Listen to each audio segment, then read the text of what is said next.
New questions surrounding the death of Michael Jackson and an answer tonight from the doctor who was with him when he died. Death of a salesman. Hi, Billy Mays here for the Steam Buddy. What happened to one of television's most recognized faces, dead tonight at 50? And a day of reckoning for the con man behind history's biggest swindle. From NBC News World Headquarters in New York, this is NBC Nightly News with Lester Holt. Good evening. Tonight we're getting our most detailed account of Michael Jackson's final moments, including the fact he may have still had a pulse when he was first found. The account largely comes from the last man to see him alive, his personal physician, who has now told his story to police.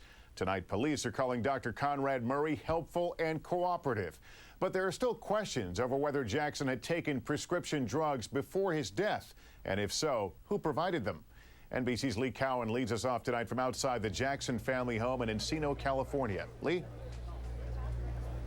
Well, Lester, in addition to news that Michael Jackson's heart may have still been beating before his personal physician started CPR, the one thing that doctor really wanted to get across today was he says he was not the doctor that prescribed or administered either Demerol or OxyContin to Jackson. He did say he was frail, he had a host of health problems, but none of them, to him anyway, appeared to be fatal. The last person to see Michael Jackson alive tells police he's shocked. The attorney for Dr. Conrad Murray tells NBC's Dateline that while Jackson did have medical problems, there was nothing to indicate he was on the verge of death.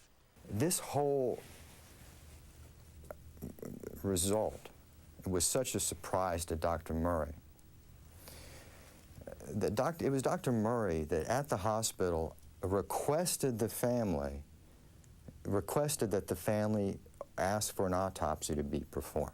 He says Murray found Jackson late Thursday morning in his second-floor bedroom, not breathing with a weak pulse. Jackson's father, Joe, says he doesn't believe stress over his son's upcoming tour was enough to kill him. But Dr. Murray says Jackson's vigorous rehearsals were taking a toll. Still, his attorney insists that Demerol and OxyContin were not part of the doctor's solution. I think it's fair to say that the news stories that Michael Jackson was on Demerol or OxyContin, if that was true, if he was on those drugs, it's a mystery to us because Dr. Murray certainly wasn't prescribing or administering those drugs to Michael Jackson. As the public's mourning entered its fourth day, even President Obama seemed moved.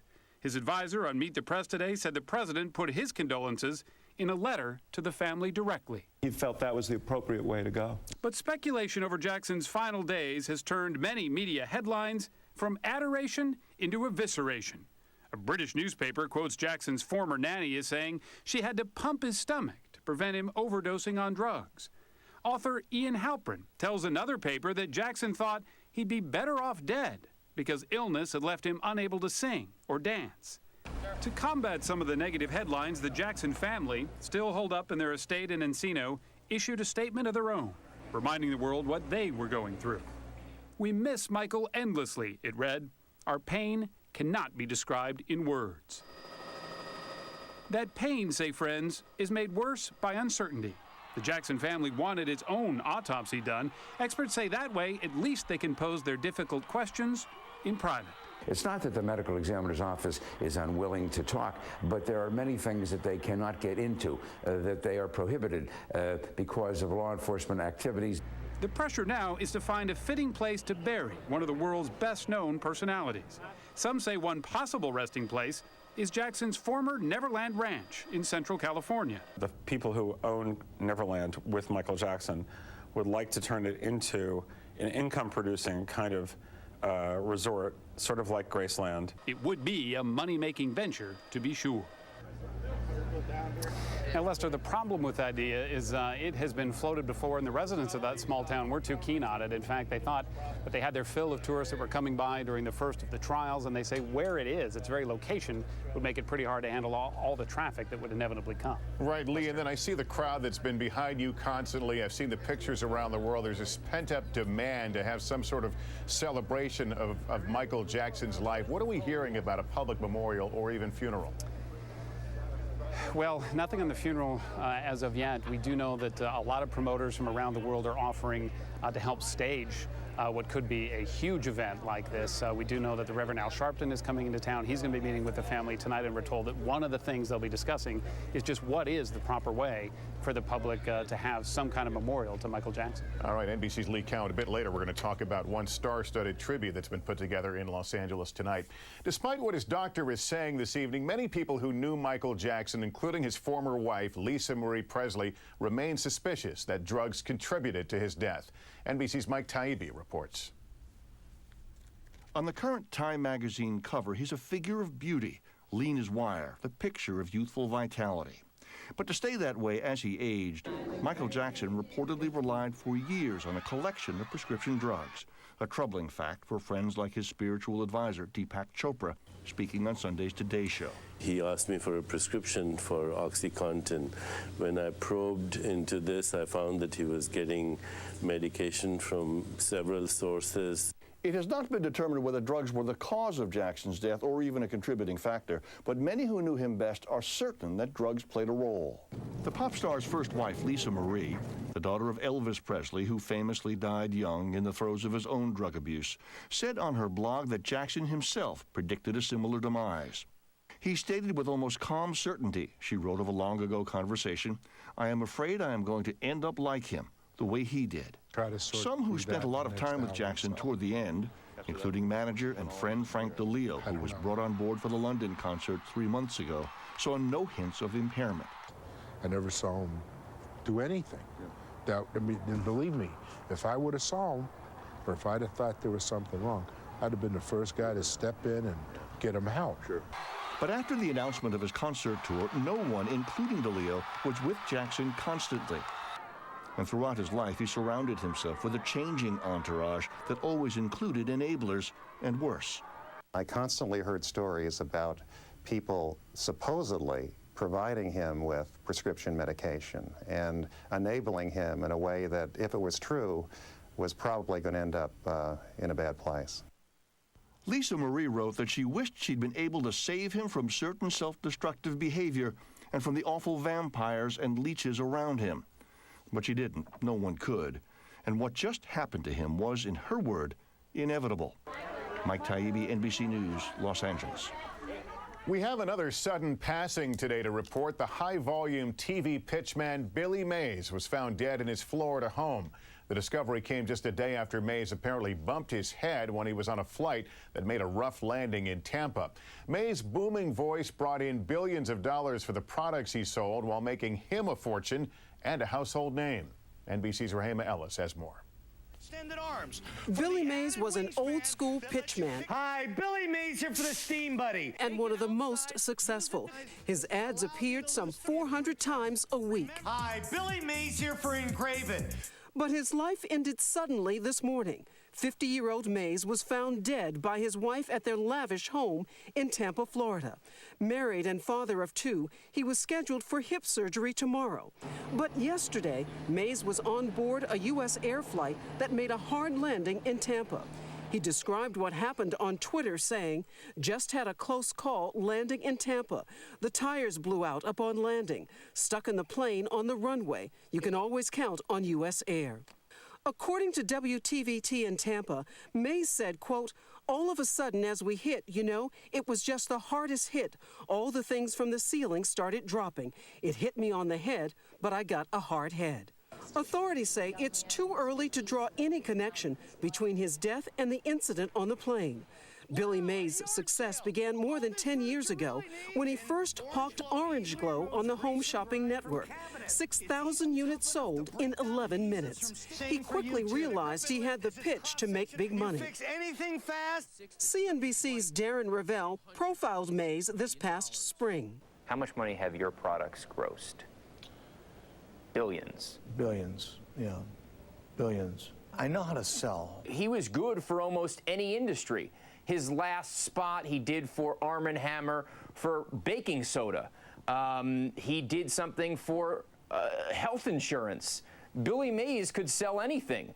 There were also appearances on Leno and Conan. Squeeze and retrieve. As Mays was busy promoting his new reality TV show called Pitchmen.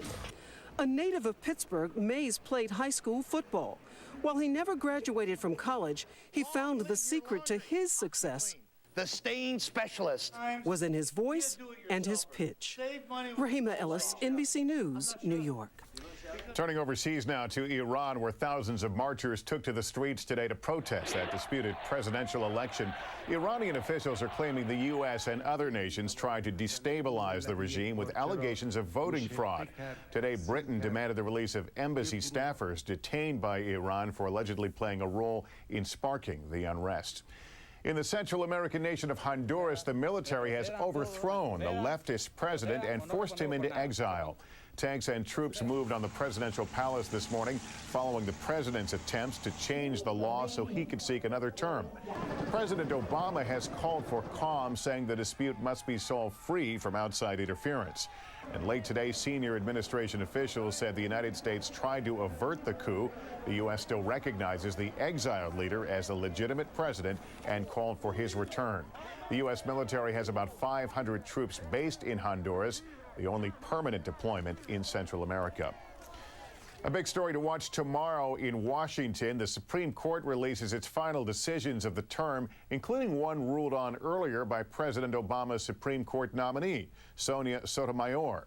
The case involves white firefighters in New Haven, Connecticut, who claim discrimination prevented them from being promoted. Tomorrow's session will also mark Justice David Souter's final rulings and his retirement after 19 years on the High Court. When Nightly News continues this Sunday, he stole billions from investors. Now it's time for the sentence. Will the punishment fit the crime? And the stars are coming out. The first big music industry tribute to Michael Jackson.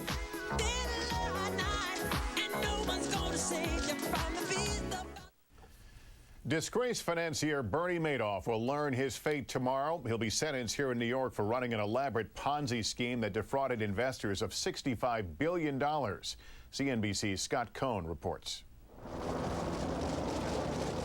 He's been in custody since he pleaded guilty in March. But tomorrow, Bernard Madoff will be allowed to put on a business suit, maybe for the last time in his life, go into a courtroom and try to explain himself. We seek neither mercy nor sympathy, Madoff's attorney wrote to the judge last week. Instead, he said Madoff will speak to the shame he has felt and the pain he has caused. Not much help for the thousands of investors who lost everything. This is taking away our hope. This is taking away our past and our future.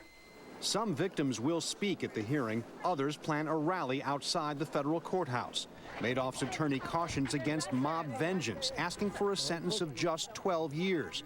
But the government is calling for the maximum, 150 years. It'll be up to the judge, Denny Chin, to decide. But legal experts say Madoff, who is 71 years old, will almost certainly die in prison.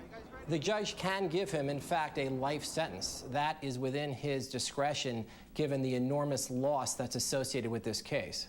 Still unanswered whether anyone else will join Madoff in prison. Even now, prosecutors say he is refusing to name names. All the more reason experts say he could get the maximum. Bernard Madoff alone was not altering records day in and day out. There were others close to him. Ahead of the sentencing, Madoff and his wife Ruth have agreed to give up just about everything: the homes, the yachts, stocks, bonds, and bank accounts, leaving Ruth Madoff with $2.5 million to her name. It's a far cry from the multi-billion-dollar life of luxury she led.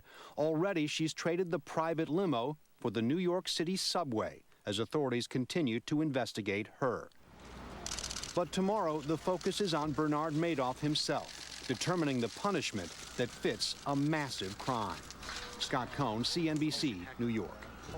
One of the people who will be in court tomorrow as Madoff is sentenced is Bert Ross. He has been chosen to read a victim's impact statement. Ross lost his family's life savings to Madoff's scam, about $5 million. I sat down with him to talk about what he's lost and what he wants to hear. It's pretty obvious that Bernie Madoff will go to prison for the rest of his life. So did you struggle with the question of what is left to say? No, because I think the purpose of my speaking is not simply to urge the judge to sentence him for the rest of his life. This far extends beyond just stealing billions and billions of dollars. I mean, this is the greatest violation of trust. You could argue there were many others who have been hurt worse than you. So in drafting your remarks, were you trying to speak for all of them as well? I do make it clear that there are many people who are suffering, who have lost their homes and medical care, things like that. So I don't put myself in that category, and I don't think I can feel the pain that they feel. I try to speak for many of the people who will not be able to be there. Bernie Madoff is expected to speak before the court at the sentencing. Are you eager to hear what he has to say, or are you put off at the notion of having to listen to him? I'm pained by having to be there to listen to him. As far as I'm concerned, the only remorse he has is that he got caught. This is not, Lester, a crime of passion. This is an individual who committed a premeditated, calculated crime over 20 years, at least over 20 years. He knew exactly what he was doing. Nobody likes to admit being conned. You were conned. Oh, of course.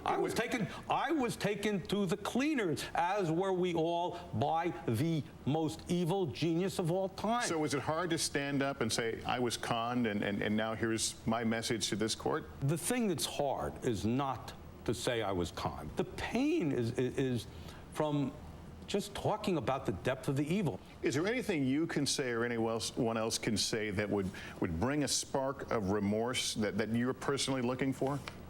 The question that that we'll never know the answer to is if he could go back 15 or 20 or 30 years and realize what would happen, would he still do it? Burt Ross faces Madoff and addresses the court tomorrow. When Nightly News continues, a big week in Iraq as U.S. combat forces began pulling out of major cities there, including Baghdad.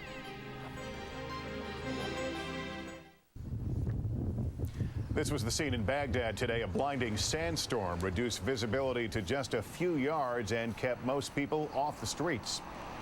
This week could mark a major turning point in that country. By Tuesday, American combat troops must withdraw from Baghdad and Iraq's other cities.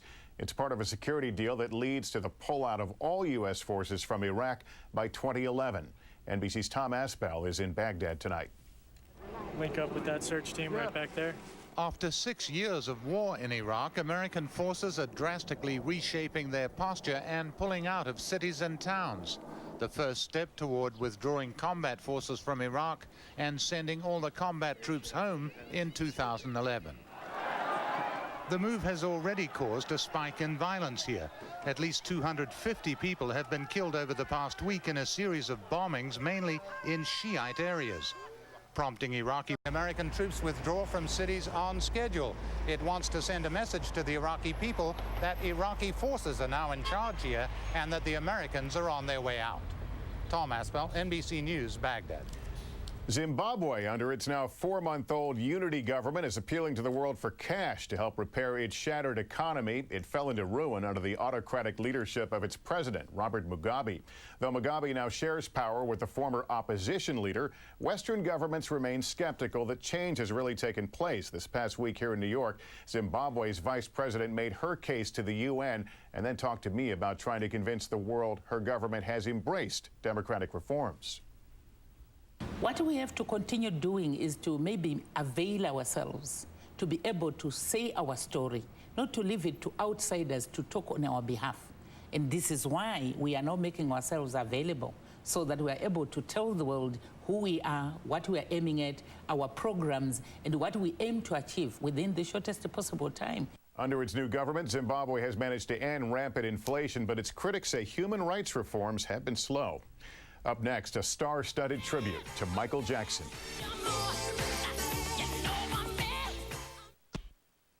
Tributes to Michael Jackson outside the family home this evening. And in Los Angeles, some of the biggest names in music are gathering for the first industry tribute to Jackson.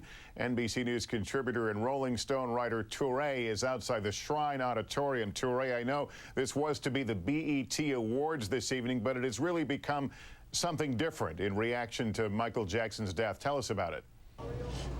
Yeah, you know, all these stars have great love and reverence for Michael. So, I mean, the BET Awards was planned months ago, but Thursday night they got together, they ripped up the set they already had and planned something that was just tributes to Michael Jackson. Stars who weren't going to perform came in to perform. Others changed what they were going to do. Tevin Campbell is going to be here to perform. Years ago, people thought he might be the next Michael Jackson. He's going to do something. New Edition has come in. They're going to do a Jackson 5 tribute. And I'm told that Joe Jackson, Michael's father, is going to be here to show reverence for Michael Jackson.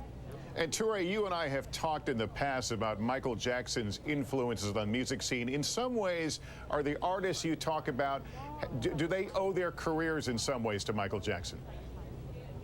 Yeah, I mean, absolutely. Everybody here definitely owes a debt, partly because Michael changed the way that black artists were able to be perceived and the things that they could do performing for white radio, performing on MTV, and also how you would do a music video, how you would perform in terms of dancing, singing, songwriting, having control over your career. And all these people here were fans of Michael Jackson before they were in the record business, either, you know, when he was a kid, if they're older, or if they were younger, you know, they grew up watching Thriller. I talked to some record business executives who said they saw the success of Thriller and they said, I want to get in the game because I see the way that is and how much fun that is and the black excellence that Michael showed the world. All right, Toure in Los Angeles tonight. Toure, thanks very much. Thank you. Much more from the award ceremony tomorrow morning on Today. In the meantime, we invite you to stay tuned for Dateline and more on that interview with the lawyer for Michael Jackson's doctor. That's coming up on Dateline. I'm Lester Holt reporting from New York for all of us here at NBC News. Good night.